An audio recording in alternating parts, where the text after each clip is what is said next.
kita bangsa Indonesia. Di sana ada Jawa, di sana ada Sunda, di sana ada Batak, di sana ada Melayu, di sana ada Maluku, di sana ada Sambas, di sana ada Banjar, di sana ada Dayak, di sana ada Goa, di sana ada Makassar, di sana ada Papua, di sana ada Nusa Tenggara Barat, di sana ada Bali, di sana ada Madura, di sana ada Jawa. Tetapi dengan keragaman kita bisa dipersatukan oleh Bhinneka Tunggal Ika dengan lambang burung Garuda, dengan dasar negara Pancasila. Nahnu abna'u rajulin wahidin. Kita adalah anak daripada satu ayah. Siapa itu? Nabi Adam alaihissalam. Bagaimana perperangan di atas dunia ini harus dihapuskan. Bagaimana penjajahan di atas dunia ini harus dihentikan. Bagaimana kedamaian kita sesama anak cucu Nabi Adam harus dinomorsatukan. Kita ada masalah antar bangsa, antar negara, masing-masing mempunyai geopolitik, tetapi bukan berarti kita harus berperang, saling bunuh-membunuh. Inilah yang ingin dikawal oleh Nahdlatul Ulama, ingin membantu negara kita dalam menjalankan amanah Undang-Undang Dasar 45 untuk ikut serta di dalam rangka menjaga ketertiban dunia. Ayyuhal hadirun, ajastukum jami'a mu'allafati wa marwiyati. Al-Fatihah. Assalamualaikum warahmatullahi wabarakatuh.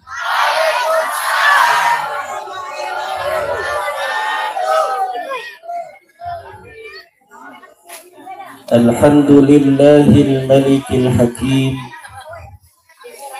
al-jawadil karimil azizir rahim, wat-tariqu ilaihi wadihun lil qasidin, wat-dalilu alaihi laihun lin nazirin. Wassalatu wassalamu ala sayyidina Muhammadin wa ala alihi wa sahbihi at-tayyibin at-tahirin. Amma ba'du. Faya ashabul fadail, hadaratil mukarramin, para alimil ulama, para kuyaha, wabil khusus guru kita bersama Kiai Haji Muhammad Rami, para pimpinan pondok pesantren yang hadir, yang banyak sekali yang hadir, wabil khusus sahibul bait Kiai Hikmatuddin, pimpinan pondok pesantren Tarbiyatul Mubtadi'in, Ketua RMI Kabupaten Serang Kiai Haji Abdul Hayy Nasuhi beserta jajaran lengkap yang hadir. Ini yang hadir formasi lengkap. Ketua Panitia Kiai Haji Egi, Ketua Sanad Kiai Mehmet, dan Sekjen Kang Sofyan Sauri alias Kang Payong.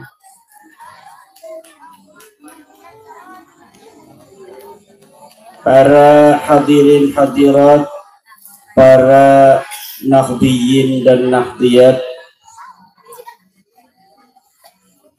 para warga NU yang berbahagia, selamat ulang tahun Nahdlatul Ulama yang ke-101. Selamat datang di abad kedua Nahdlatul Ulama.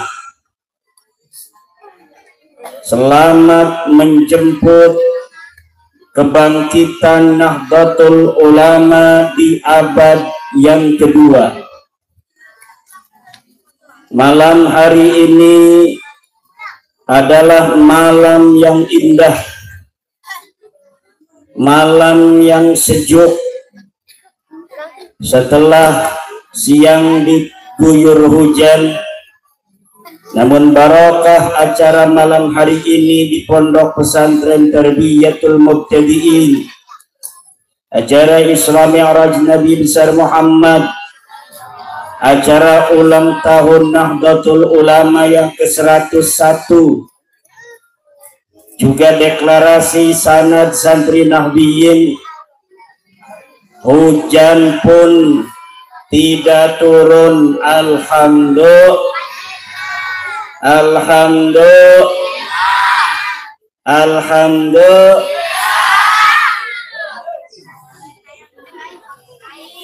Tahun ini ulang tahun Nahdlatul Ulama bertema memacu kinerja memenangkan Indonesia. Memacu kinerja memenangkan Indonesia. Nahdlatul Ulama sangat kecil untuk dibawa untuk memenangkan seorang capres. Nahdlatul Ulama lebih besar dari hanya capres. Betul? Nahdlatul Ulama senantiasa menjaga Indonesia, dan tahun ini Nahdlatul Ulama akan memenangkan Indonesia.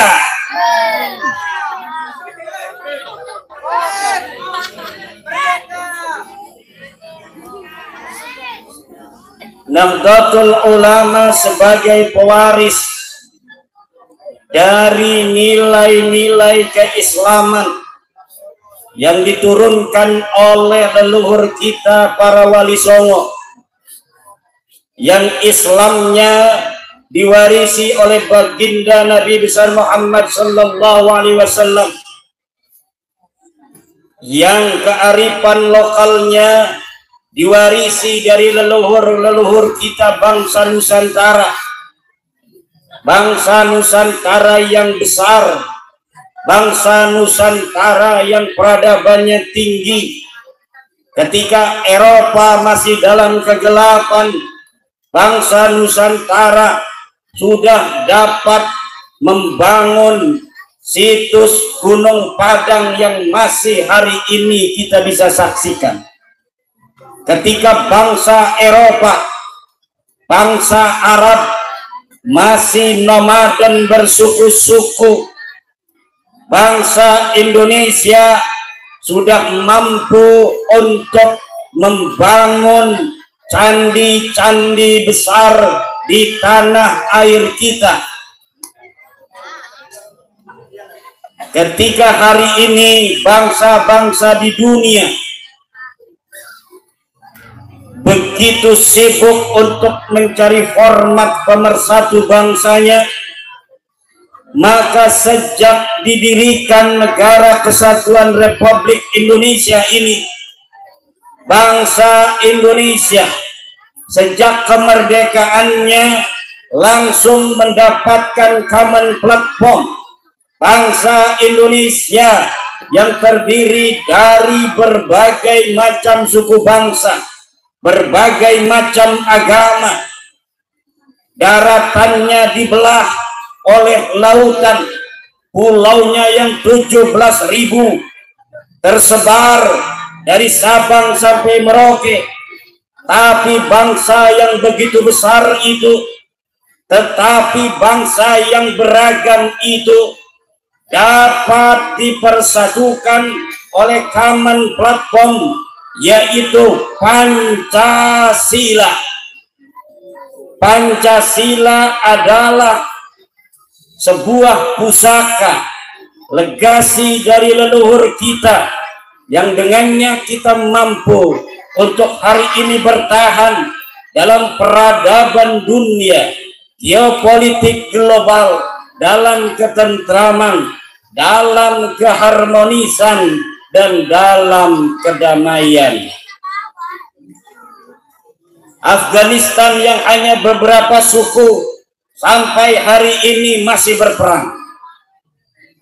Somalia yang hanya satu suku hari ini masih berperang. Arab Saudi dan Yaman sama-sama orang Arab hari ini masih berperang. Kita bangsa Indonesia, di sana ada Jawa, di sana ada Sunda, di sana ada Batak, di sana ada Melayu, di sana ada Maluku, di sana ada Sambas, di sana ada Banjar, di sana ada Dayak, di sana ada Goa, di sana ada Makassar, di sana ada Papua, di sana ada Nusa Tenggara Barat, di sana ada Bali, di sana ada Madura, di sana ada Jawa.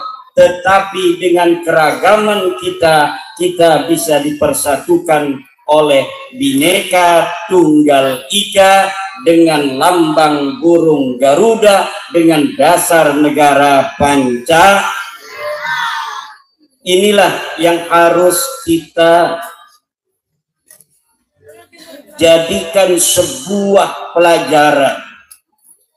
Wa bi ayyi ala'i rabbikuma tukadziban. Nikmat yang mana lagi dari Tuhanmu yang akan kau dustakan? Ibu-ibu, hari ini negara di dunia banyak yang kelaparan, tapi Indonesia tidak ada orang kelaparan. Apalagi kalau mau pemilu, betul? Minyak goreng ngelambah, BLT ngelambah, dari calon-calon dewan banyak, betul? Tanah kita ini untuk makan bangsa Indonesia yang 270 juta cukup. Di Afrika banyak orang yang tidak bisa makan karena tanah mereka ketika ditanami oleh tanaman tidak bisa tumbuh. Ditanami padi kayak China, ditanami singkong nggak tumbuh, ditanami korma tidak tumbuh, ditanami apapun jengkol pulang kaling tidak bisa tumbuh, omodoi duren jeng rambutan. Tapi alhamdulillah kita tanah air Indonesia alhamdulillah melimpah ruah, rambutan, duren, padi dan lain sebagainya.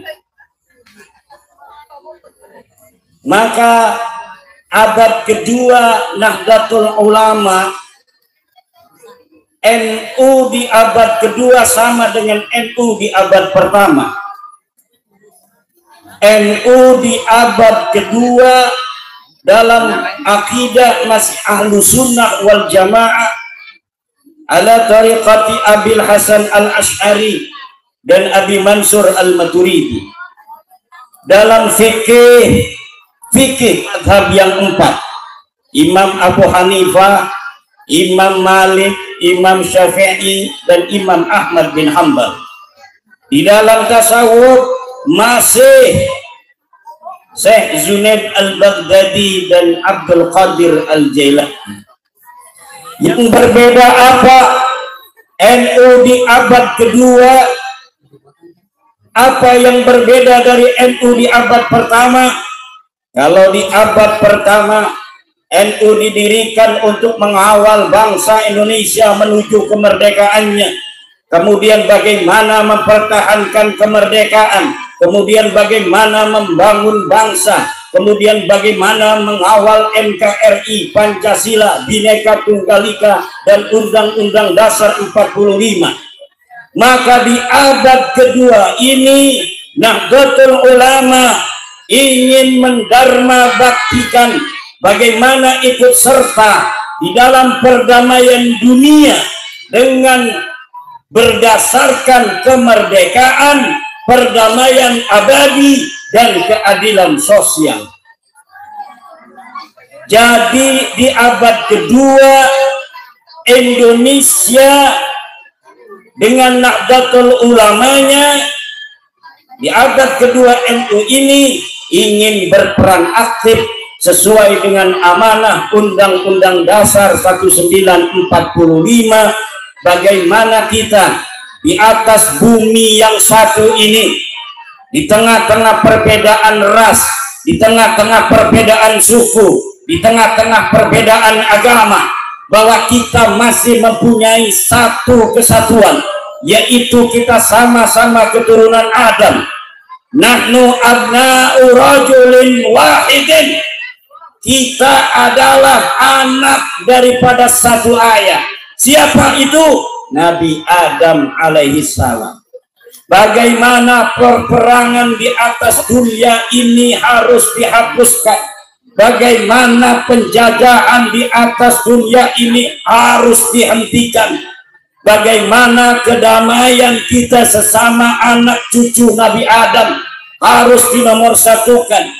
Kita ada masalah antar bangsa, antar negara, masing-masing mempunyai geopolitik, tetapi bukan berarti kita harus berperang, saling bunuh-membunuh. Inilah yang ingin dikawal oleh Nahdlatul Ulama, ingin membantu negara kita dalam menjalankan amanah Undang-Undang Dasar 45 untuk ikut serta di dalam rangka menjaga ketertiban dunia.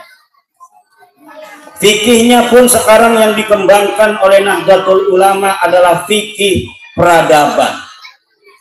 Fikih bagaimana kita menata dunia dalam insijam, dalam keharmonisan. Kalau malam hari ini kita berisra mi'raj kepada Isra Mi'rajnya Nabi besar Muhammad sallallahu alaihi wasallam, ini adalah dalam rangka bagaimana kita mengambil hikmah dari Isra Mi'raj, yaitu ilmu pengetahuan. Ilmu pengetahuan, manusia bisa mi'raj ke alam semesta yang lain, yaitu di atas sana di langit yang ketujuh. Ini tantangan bagi santri-santri NU, bagi umat Islam. Jangan hanya masalah ibadah, jangan hanya masalah akidah. Agama Islam itu juga selaras dengan ilmu pengetahuan. Rangsangan dari peristiwa Mi'raj, manusia harus sampai ke luar angkasa. La tanfuduna illa bisultan. Tidak akan bisa menempuh alam semesta yang lain kecuali dengan kekuatan. Apa kekuatan? Kekuatan adalah ilmu pengetahuan. Makanya wong kene kudu duwe ilmu pengetahuan. Kalau harus punya ilmu pengetahuan berarti harus belajar. Harus belajar. Kalau harus belajar, tinggalkan kemalasan. Anak kita harus dipesantrenin, anak kita harus dipondokin. Lulus SMP, lulus aliyah, jangan langsung dipesantrenin di Dikomas, tapi langsung suruh mondok lagi, suruh kuliah. Ada yang kuliah di IAIN, ada yang kuliah di UI, ada yang kuliah di ITB, ada yang kuliah di ITS, ada yang kuliah di IPB, dan lain sebagainya. Inilah hikmah daripada Isra dan Mi'raj. Itu Nabi Muhammad naik ke langit oleh Allah Subhanahu wa Ta'ala, dibawa ke langit. Di sana di langit yang ketujuh ada sebuah keadaan di mana Jibril saja tidak bisa sampai di tempat itu. Hanyalah al-ma'zun, orang yang diizinkan yang bisa sampai, yaitu Nabi besar Muhammad sallallahu alaihi wa alihi wasallam. Jadi kalau hari ini ada wali, disebut orang wali ngaku-ngaku mi'raj ke langit dengan jasad dan ruhnya, fal ta'lamu bi annahu min akhzabil kadzibin. Fa'lamu bi annahu min akhzabil kadzibin. Ketahuilah Kalau ada orang yang mengatakan bahwa dirinya telah dimi'rajkan oleh Allah sampai ke langit yang ketujuh, sampai bertemu dengan Allah, sebelumnya dibelah dadanya, kemudian dibawa ke langit yang ketujuh, kemudian seperti persis Nabi Muhammad, ketahuilah bahwa dia adalah pendusta yang besar. Na'udzu. Ibu bapak hadirin ma'asyiral muslimin rahimakumullah. Ada orang-orang yang hari ini menjajakan leluhur begitu tinggi, sesuatu yang tidak terjadi kemudian dibikin-bikin ceritanya. Bisa mi'rajlah ke langit 70 kali dalam semalam. Kemudian katanya kalaulah neraka itu sudah menyala-nyala, maka neraka itu akan pupus, akan padam hanya oleh doanya, hanya oleh tiupannya dan sebagainya. Dan ternyata ini adalah upaya di mana mereka ingin menjadikan bangsa Indonesia sebagai bagian hanya menjadi anak buahnya dalam kehidupan. Ini yang harus disadari terutama oleh sanad santri Nahdiyin. Ini santri Nahdiyin yang dimaksud sanad fi hadal makan as-sanad alladhi huwa jam'iyatun li at-tullab min ahli jam'iyati Nahdlatul Ulama. Jadi sanad tidak boleh menjadi sebuah organisasi yang kemudian melawan organisasi semangnya, yaitu Rabita Ma'ahid Islamiyah. Seperti juga Rabita Ma'ahid Islamiyah tidak boleh melawan PWNU, melawan PCNU, melawan MWCNU. Rabita Ma'ahid Islamiyah yang ada di tingkat MWC tidak boleh berbeda dengan MWC-nya. RMI di tingkat PC tidak boleh berbeda dengan PC-nya. RMI di tingkat PW tidak boleh berbeda dengan PW-nya. Ini adalah aturan mainnya. Jadi ini perlu ada koordinasi. Walaupun sanad ini adalah bukan bagian langsung dari organisasi Nahdlatul Ulama, tetapi karena didirikan oleh anggota-anggota RMI, maka harus dilihat bagaimana sebenarnya pandangan-pandangan Nahdlatul Ulama dalam keorganisasian. Di dalam sikap-sikap tertentu ini harus sesuai juga nanti sanad dengan sikap-sikap RMI, dengan sikap-sikap PC, dengan sikap-sikap PBNU. Hari ini ada orang yang ingin menggembosi Nahdlatul Ulama. Dia ngaku Nahdlatul Ulama, dia bagian dari Nahdlatul Ulama, tetapi kemudian dia menggembosi Nahdlatul Ulama. Dia bikin organisasi lain, tetapi kemudian dengan membawa nama warga Nahdiyin, dia kemudian mencaci maki ulama-ulama NU. Dia mencaci maki PBNU. Ini yang harus dihindari. Seperti yang sedang membela Nasab Baklawi, yaitu Idrus Romli. Ini dia adalah pentolan daripada Nahdlatul Ulama garis lurus. Begitu getol, NU sudah fikih peradaban, NU sudah abad kedua, dia masih dengan taklid buta membela Nasab Baklawi dengan kitab abad 9. Kemudian mengatakan, kalau sudah ditulis oleh ulama, maka ini berarti muktabar. Dia tidak tahu kalau yang namanya berita itu mahtamala sidqa wal kadiba. Bisa benar, bisa juga dusta. Bisa benar, bisa salah. Maka oleh karena itu, setiap berita, kata Al-Quran, in ja'akum fasikum binaba'in fatabayyanu. Kalau ada sebuah berita yang belum jelas, maka perlu di cross check. Cara meng-cross checknya apa? Cara meng-cross checknya dengan melihat kitab-kitab di mana berita itu disebutkan pada abad berapa. Kalau misalnya kita bermain media sosial di grup WA, kemudian ada seorang yang ngirim video Kabupaten Serang banjir 2 meter. Betul atau tidak berita itu? Kita jangan langsung share ke teman kita, Bu. Kita jangan share ke grup lain, tapi kita lihat di Google searching.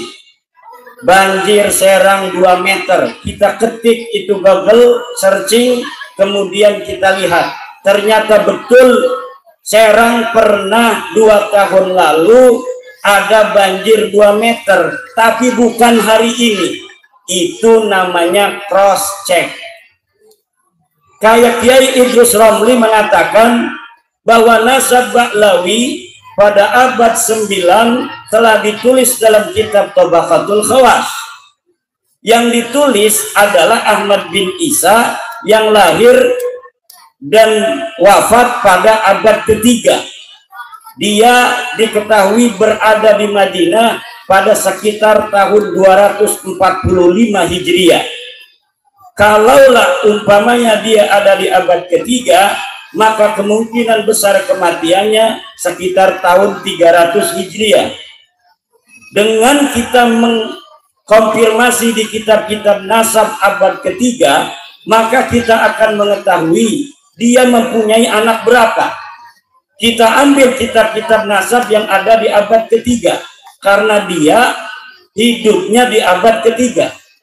Setelah dilihat di abad ketiga, misalnya kitab Sirri Silsilatil Alawiyah, di sana ada nama Ahmad bin Isa, tetapi tidak ada nama anak-anaknya. Kemudian di abad keempat kita bisa lihat, di abad kelima nanti kita bisa lihat. Ada 3 kitab di situ yang berjejer sudah ditulis oleh ulama. Tahdhibul Ansab, Muntaqilatul Talibiyah, kemudian kitab Al-Majdi. Di sana disebutkan tidak ada Ahmad bin Isa mempunyai anak bernama Ubaidillah. Maka berita-berita yang ada di abad 9 yang ditulis oleh ulama itu bisa jadi karena ada informasi yang salah dia dapatkan. Tidak bisa kita kemudian dalam ilmu sejarah disamakan dengan ilmu fikih. Ini Kiai Idrus Ramli tidak bisa membedakan mana beda ilmu sejarah sebuah berita dengan ilmu fikih. Katanya di Nahdlatul Ulama kalau bahsul masail itu cukup ada keterangannya, hukumnya di kitab-kitab mu'tabar. Betul kalau itu masalah fikih. Ada ulama mengatakan dalam satu kitab, maka kita bisa mengambilnya sebagai hujjah. Kita bisa mengambilnya sebagai dalil untuk kemudian menjadi rujukan di dalam bahsul masail. Tetapi dalam sejarah itu riwayat. Sejarah itu bukan pemikiran. Sejarah itu perlu referensi. Kalau pikiran, pendapat ulama itu tidak perlu referensi. Karena ayat Al-Quran yang dipahami oleh seorang ulama, maka pemahamannya itu menjadi pendapatnya. Ketika pemahaman itu menjadi pendapatnya, maka tidak perlu referensi sebelumnya. Ketika ada ulama abad 9 mengatakan sebuah sikap ilmiah dalam menyikapi sebuah kejadian, sebuah realitas, maka disitulah kemudian dapat dijadikan rujukan. Dalam kitab abad ke-9 ada ulama yang pernah bersikap ilmiah, berpendapat A. Tetapi kalau sejarah tidak bisa. Ada 2 orang yang menurut saya pembela nasab Ba'lawi ini bagus. Yang pertama adalah Kiai Idrus Romli, yang kedua adalah Rumel Abbas, Romli Abbas. Ini Romli Abbas ini nama aslinya Romli, tapi dia tawadhu kemudian ditasgir menjadi Rumel Abbas. Rumel Abbas dari sisi bagaimana sejarah itu kemudian harus dikonfirmasi. Dia setuju dengan saya bahwa nasab Ba'alawi yang begitu syuhra wal istifadah di abad 9 dan abad 10, karena disitulah mulai pengakuannya, perlu ditelusuri adanya bukti-bukti sezaman. Dulu itu dia begitu. Maka dia pergi ke Yordan, dia pergi ke Irak, dia pergi ke Yaman, dia pergi ke Madinah untuk mencari bukti-bukti sezaman tentang Ahmad bin Isa punya anak namanya Ubaid, tetapi tidak bisa ketemu. Baru tadi saya lihat di mobil, dia udah nyerah. Dia udah nyerah bahwa tidak ada bukti sezaman. Dia nyerah tidak ada bukti sezaman, ini adalah tafsir saya. Dari mana saya bisa menafsirkan bahwa Rumel Abbas sudah nyerah? Karena dia sekarang sudah berbicara tentang tidak pentingnya kitab sezaman. Kata Rumel Abbas, dari mana kitab sezaman itu diperlukan? Kalau misalnya sebuah peristiwa harus ada kitab sezaman, maka akan berbahaya, karena sejarah Nabi Muhammad, sejarahnya baru ditulis pada abad kedua. Ini Rumel Abbas sekarang turun derajat. Dari tadinya dia seorang al-bahis, seorang peneliti yang berupaya menelusuri sebuah berita dari referensi-referensinya, sumber-sumbernya yang jelas. Sekarang dirinya turun derajat menjadi derajat muqallid faqat. Dia turun derajat menyamakan dirinya dengan Kiai Idrus Romli, dengan Ustadz Wafi dan lain sebagainya, yang hanya mencukupkan diri dengan berita, walaupun berita itu bertentangan dengan tahun-tahun yang sebelumnya. Seperti kita ketahui, abad ke-6 sudah tegas, kedua Ali dan ketiga Husain itu sudah tegas. Kalau ada di abad ke-9 kitab Tabaqatul Khawas bertentangan dengan kitab yang ada di abad ke-6, maka abad ke-9 ini dianggap berita hoak.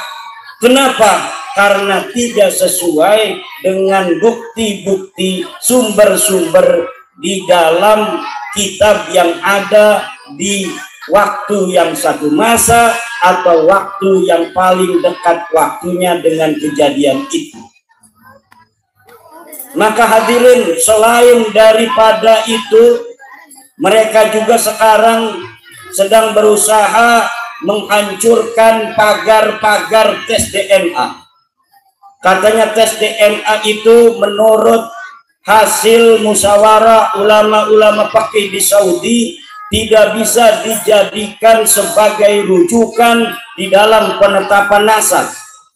Betul tidak bisa dijadikan rujukan dalam penetapan nasab, tetapi menurut Nahdlatul Ulama sesuai dengan hasil Bahsul Masail Muktamar ke-31 di Boyolali, tes DNA bisa untuk dijadikan landasan dalam menafikan nasab.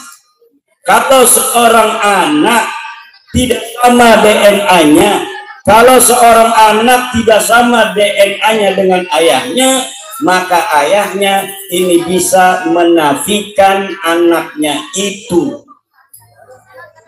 Rujukan kita adalah ulama-ulama kita.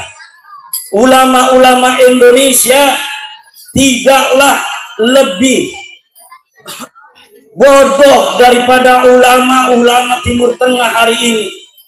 Ulama-ulama kita tidak lebih kredibel. Kata orang-orang itu tidak bisa. Bisa jadi hari ini ulama-ulama kita lah ulama yang kredibel daripada ulama-ulama lainnya. Yang hafal kitab Alfiyah lebih banyak di Indonesia, yang tamat kitab Sahih Bukhari lebih banyak di Indonesia, yang tamat Jam'ul Jawami lebih banyak di Indonesia, yang ahli di dalam tata bahasa tadi, syair-syair sanad itu dibikin dalam bahasa Arab, dalam bahar kamil, begitu bagus dan sempurna. Kenapa kita harus inferior sebagai bangsa Indonesia dalam sikap keagamaan, dalam pendapat fikih harus merujuk pada ulama-ulama Timur Tengah? Kita punya lembaga Bahsul Masail di Nahdlatul Ulama. Nahdlatul Ulama telah menetapkan pada tahun 2000-an bahwa tes DNA bisa dijadikan alat untuk menafikan nasab. Inilah para hadirin yang dapat saya sampaikan. Ini kebetulan saya belum istirahat dari Lampung kemudian ke Tangerang. Tadi siang ke acara rapat di Majelis Ulama Indonesia Banten, sampai sore langsung pada waktu berikutnya saya pergi ke Carenang ini. Mudah-mudahan saya berdoa Pondok Pesantren Tarbiyatul Muqtadiin yang menjadi tuan rumah barokah, banyak santrinya, santri-santrinya jadi ulama semua. Allahumma sholli ala sayyidina Muhammadan, Allahumma sholli ala sayyidina Muhammadin salatan taj'alu biha hadal ma'adan mubarakan mamlu'an bil ulumil mubarakah wat talamidatil katsira wa ala alihi wa sahbihi ajma'in. Dan saya berdoa kepada RNI Kabupaten Serang, pimpinan Kiai Abdul Hai Nasuhi, untuk lebih bisa bermanfaat bagi warga Nahdiyin, pondok-pondok pesantren yang ada di Kabupaten Serang. Saya juga berdoa untuk sanad organisasi baru santri Nahdiyin, pimpinan Yai Mehmet ini, mudah-mudahan dapat memberikan manfaat kepada masyarakat luas. Saya juga berdoa kepada kampung ini, kampung yang telah menjadi saksi acara NU ini akan jadi kampung yang akan lahir dari kampung ini para ulama-ulama besar, para pemimpin-pemimpin bangsa, para pemimpin-pemimpin negara. Dan sesuai dengan permintaan dari panitia untuk meminta ijazah dari kitab-kitab karangan saya mempunyai kitab karangan bahasa Arab yang sudah dicetak 20 kitab, dan semuanya bisa dilihat di Maktabah An-Nur Timur Tengah, di website searching Google Imaduddin Usman Al-Bantani Maktabah An-Nur, maka di situ semuanya ada kitab saya 20 kitab.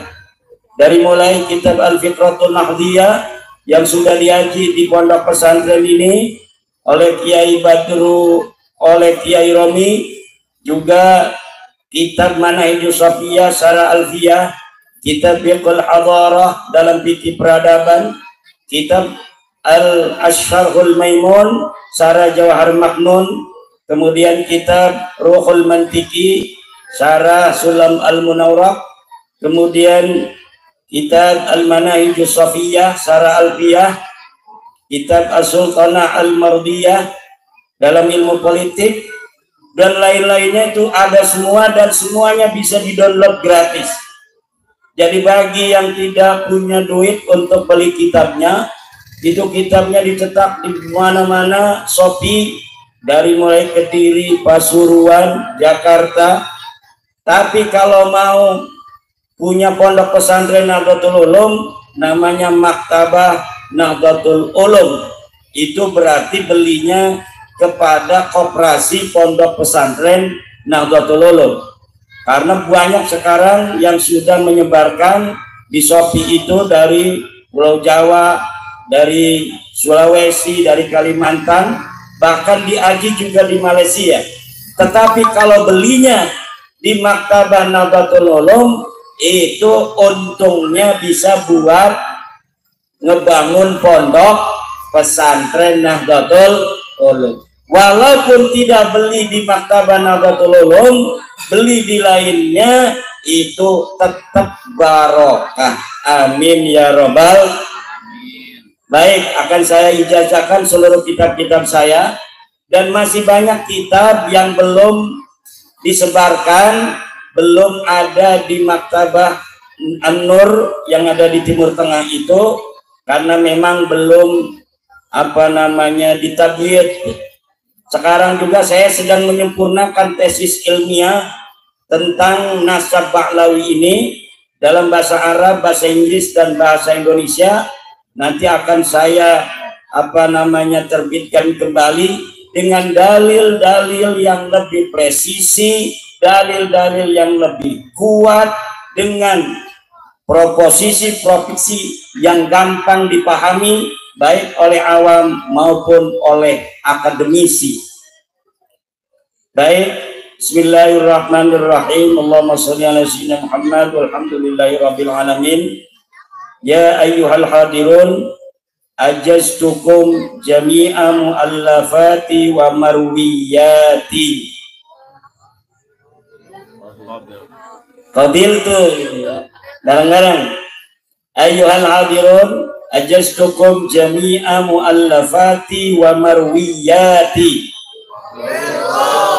Al-Fatihah. A'udzu billahi minasy syaithanir rajim. Bismillahirrahmanirrahim. Alhamdulillahirabbil alamin.